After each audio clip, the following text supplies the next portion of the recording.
Bubba, and this is my Monday morning blog. Today's topic is going to talk about why my kitchen sink won't drain.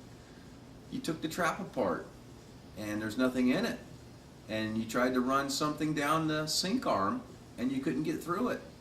Well, if you'll go to my link, there'll be some ways for you, some tips that you may learn that may help you unclog your kitchen drain.